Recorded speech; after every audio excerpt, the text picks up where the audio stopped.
Bienvenidos. A ver, hoy tenemos sobre la mesa varios análisis de un texto antiguo que... tela. Es el primer capítulo del libro de Miqueas. Sí. Y la idea es meternos a fondo, porque los documentos que lo analizan plantean una pregunta que resuena mucho hoy, ¿no? Muchísimo. ¿Cómo es posible que una sociedad que se ve a sí misma como, próspera y religiosa, esté, en realidad, al borde del colapso total? Exacto. Miqueas ofrece un diagnóstico brutal y vamos a ver qué claves nos da. Es una pregunta central, desde luego, porque el contexto que describen las fuentes es de una tensión enorme. Por un lado, una élite que vive en la opulencia, y por otro, un sistema a punto de reventar. Ya. La misión que tenemos hoy es desentrañar el mensaje de este capítulo tan intenso. Entender por qué Miqueas usa un lenguaje tan gráfico y, sobre todo, por qué sus advertencias siguen siendo tan incómodas casi 3000 años después. Pues vamos a ello. Antes de saltar al texto, que arranca con una fuerza tremenda, hay que ponerle cara al autor. ¿Quién era este Miqueas? Porque no es tan famoso como otros profetas. No, exacto. No tiene la fama de Isaías, por ejemplo, aunque fue contemporáneo suyo. Los análisis sitúan su actividad entre el 735 y el 700 a.C., más o menos. Vale. Y aquí viene la primera clave fundamental. Miqueas no era un cortesano ni un sacerdote de la capital.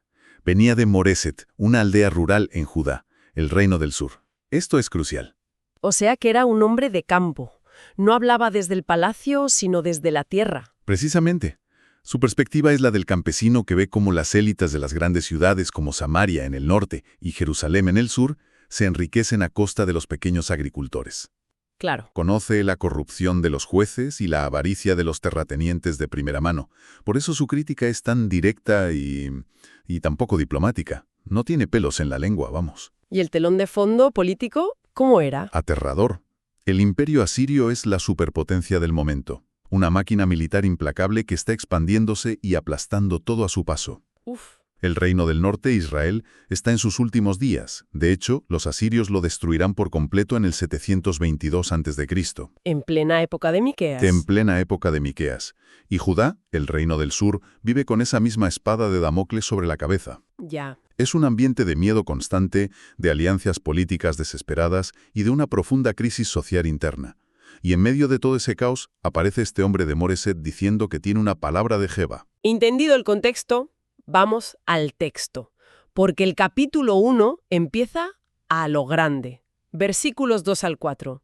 La imagen es brutal. Es potentísima. Dios sale de su templo celestial, la tierra tiembla y los montes se derriten a su paso como cera delante del fuego. Es que es una imagen casi volcánica, apocalíptica. ¿Qué pretenden los análisis que entendamos con esta apertura tan potente? ¿Solo asustar? Es más que asustar.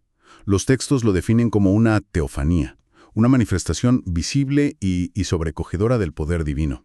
Pero lo fascinante es el marco en el que se produce. Fíjate en el versículo 2. A ver. Oíd, pueblos todos. Estad atenta tierra y cuanto en ti hay. Y Jehová el Señor sea testigo contra vosotros. Es como si llamara a todo el planeta un tribunal, ¿no? Exacto.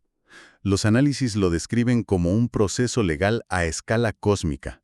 Dios no es solo el juez que va a dictar sentencia, es también el testigo principal que va a presentar los cargos. Y el acusado no es solo Israel o Judá, sino toda la tierra. Esto rompe por completo con la idea de un Dios tribal. Miqueas está diciendo desde la primera frase que el Dios de Israel tiene jurisdicción universal. Pero, un momento, que Dios sea a la vez testigo y juez, ¿no es un poco conflicto de intereses? ¿Comentan algo los análisis sobre esta aparente contradicción? Sí, y es un punto teológico muy interesante. A ver, desde una perspectiva humana, lo sería. Pero en la cosmovisión bíblica, Dios es el estándar último de la justicia. No hay una ley por encima de él a la que apelar. Claro. Como creador de todo, es el único que tiene el conocimiento completo de los hechos. Por eso puede ser testigo. Y como personificación de la justicia, pues es el único que puede ser el juez perfecto. Entiendo. La idea no es tanto la de un juicio humano, sino de una intervención inevitable de la realidad misma contra quienes la han pervertido. Vale. ¿Y cuál es el cargo principal en este juicio cósmico? El versículo 5 lo deja clarísimo. Todo esto por la rebelión de Jacob y por los pecados de la casa de Israel. Rebelión. Sí. Y la palabra hebrea aquí es pesha, que no es un simple error o un desliz, Significa una transgresión deliberada, un desafío consciente a la autoridad. Vale. Y Miqueas, con su visión de hombre de campo, señala sin dudar a los focos de la infección, las capitales. Dice, ¿cuál es la rebelión de Jacob? No es Samaria. ¿Y cuáles son los lugares altos de Judá? No es Jerusalén. Vaya. Está diciendo que el problema no está en los márgenes, sino en el mismísimo centro del poder político y religioso. Totalmente. El pescado se pudre por la cabeza. Exacto. Y el juicio, por tanto, empieza por ahí. La primera sentencia cae sobre Samaria. La predicción es de una aniquilación completa. Sí. Los versículos 6 y 7 dicen que se convertirá en montones de ruinas, en tierra para plantar viñas. Sus cimientos serán descubiertos, una imagen de humillación total. Y las fuentes históricas lo confirman, ¿no? Sí, las fuentes históricas y arqueológicas confirman que esto se cumplió. Los asirios arrasaron la ciudad. Y el texto se centra mucho en la causa de esa destrucción. La idolatría. Usa una metáfora muy dura, la de la prostitución. Es una de las metáforas más potentes de los profetas, desde luego. El versículo 7 dice que todas las riquezas de Samaria, acumuladas a través de sus cultos a otros dioses, son paga de ramera, y a paga de ramera volverán. Uf. La idea es que Israel ha roto su pacto de fidelidad exclusiva con Dios para prostituirse con ídolos que supuestamente le daban seguridad y prosperidad. Es una acusación de traición espiritual en toda regla. Sí, y el principio teológico que subrayan los análisis es demoledor. Los ídolos, por definición, son inútiles. Son trozos de madera o metal. No pueden salvar a nadie. Claro. Y cuando llegue el juicio, serán destruidos junto con sus adoradores. El mensaje es claro. Los rituales religiosos externos, ir al templo, hacer sacrificios, no sirven de nada si el corazón es infiel y la sociedad es injusta. No hay amuleto que proteja del juicio. Y justo cuando parece que el discurso no puede ser más duro, después de dictar esta sentencia terrible sobre Samaria, el tono del capítulo cambia de forma radical. Es Miqueas el que se rompe. Es un giro increíble, sí. Versículo 8. Por esto lamentaré y aullaré. Andaré despojado y desnudo. Haré aullido como de chacales y lamento como de avestruces. Vaya. El profeta no se pone a aplaudir el castigo. No dice, os lo merecéis. Se desnuda, aulla, se identifica con el dolor de la destrucción que él mismo ha anunciado. No es un fiscal frío, es alguien que sufre la sentencia en carne propia. Ahí está el corazón de un verdadero profeta según los textos. No siente placer en la condena, sino una empatía profunda, un reflejo del propio dolor de Dios por su pueblo. Ya. Y este lamento no es solo por Samaria. Sirve para introducir el siguiente punto que es crucial. Versículo 9. Porque su llaga es dolorosa, y llegó hasta Judá, llegó hasta la puerta de mi pueblo, hasta Jerusalén. La infección se ha extendido. Ya no es un problema del vecino del norte. Exacto. El pecado es contagioso. La corrupción de una parte del sistema ha acabado por contaminar todo el cuerpo. Claro. La llaga de Samaria, su idolatría e injusticia, ya no está contenida. Ha cruzado la frontera y está a las puertas de la propia capital de Miqueas. Ya nadie es inmune. Y esto da paso a una de las secciones más fascinantes del capítulo desde el punto de vista literario. Sí. La lista de ciudades. Es casi como un poema macabro, ¿no? Sí. Miqueas hace un recorrido por varias ciudades de su propia región, de Judá, y para cada una tiene un juego de palabras que anuncia su destino. Es una técnica brillantísima. Los análisis técnicos lo llaman paronomasia. Sí, y para una cultura oral es genial. Es fácil de recordar y tiene un impacto tremendo. Consigue que una amenaza de juicio que podría sonar abstracta se convierta en algo muy concreto, local y personal para la gente que le escuchaba. Por ejemplo, habla de una ciudad llamada Safir, que en hebreo suena como hermosa, y les anuncia una vergonzosa desnudez. Fíjate qué ironía tan cruel. O a Bet Leafra, que se puede traducir como casa del polvo, le dice, revuélcate en el polvo. Es tremendo. Es como si el propio nombre de la ciudad contuviera la semilla de su castigo. Otro ejemplo potentísimo es Akzib. Su nombre suena casi igual que la palabra hebrea para mentira o engaño. Ajá. Y Miqueas profetiza que la ciudad será un engaño para los reyes, que no encontrarán en ella la ayuda que esperan. Cada ciudad se ve reflejada en el espejo de su propia condena. Pero en esa lista, los análisis destacan una en particular. Laquis. Sí, Laquis era una ciudad fortaleza muy importante, la segunda más importante de Judá después de Jerusalén. Y Miqueas la señala directamente en el versículo 13. Ella fue principio de pecado a la hija de Sión. Es una acusación muy específica. La nombra como el punto de origen del contagio en Judá. Es el paciente cero de la epidemia espiritual. Esa es la analogía perfecta. Los textos sugieren que Laquis, por su posición estratégica en las rutas comerciales, fue probablemente la puerta de entrada para los cultos y la ideología del imperio asirio en Judá. Ya entiendo. Lo que empezó allí, esa mezcla de religión y política de poder, acabó extendiéndose hasta contaminar a la propia Jerusalén. Es un análisis increíblemente agudo de cómo se disemina la decadencia cultural y espiritual. Empieza en un punto y Y si no se ataja, acaba corrompiéndolo todo. el capítulo termina con la imagen que empezó, el lamento.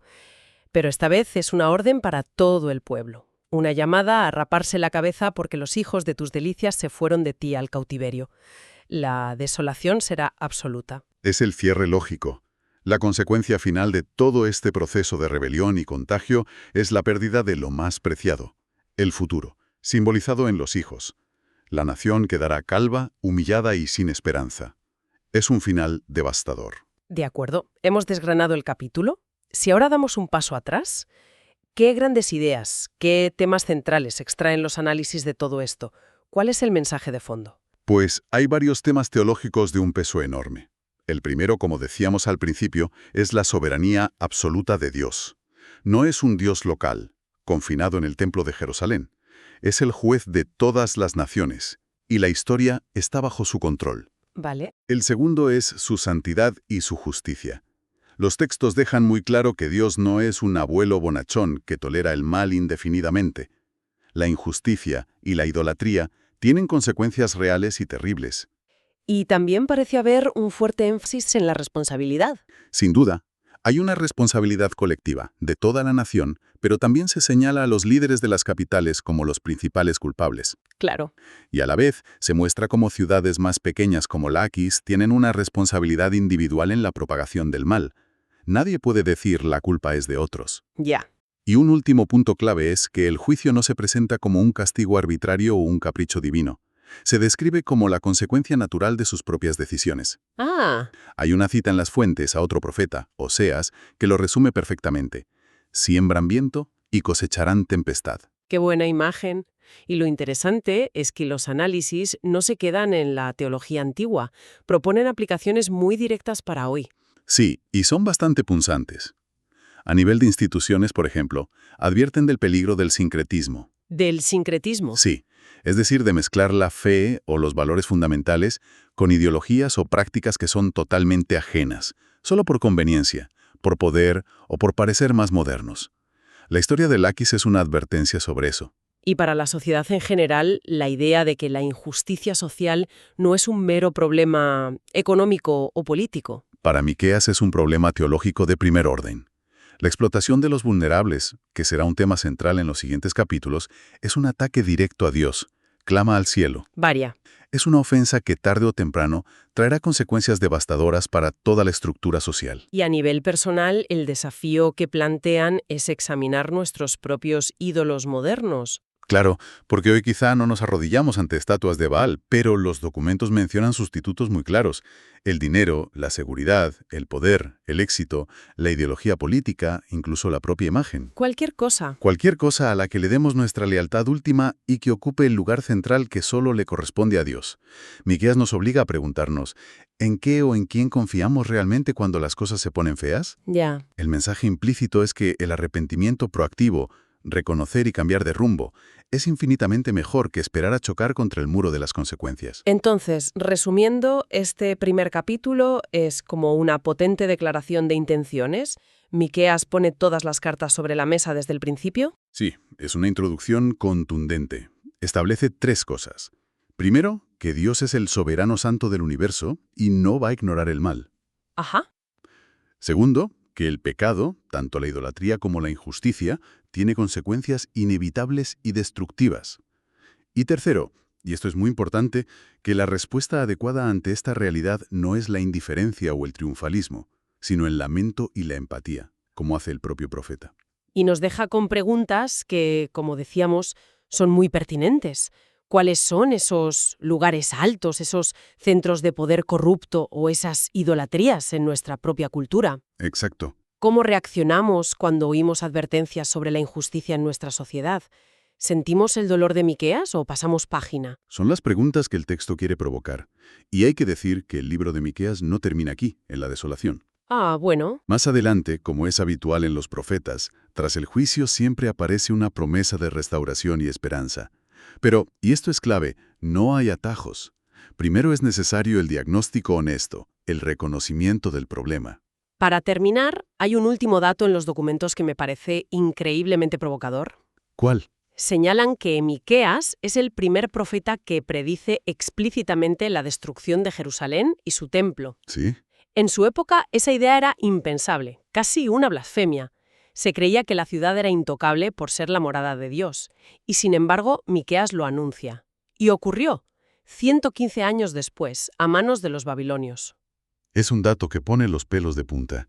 Demuestra la seriedad de su mensaje. Y esto me lleva a una pregunta final para la reflexión, que los propios análisis sugieren. Si Miqueas fue capaz de ver la fragilidad de algo que todo el mundo consideraba eterno y seguro, ¿qué impensables hay en nuestra era? Buena pregunta. ¿Qué estructuras económicas, políticas o sociales que hoy damos por sentadas y seguras podrían no serlo tanto si las analizamos con esa lógica implacable de causa y consecuencia que aplica Miqueas?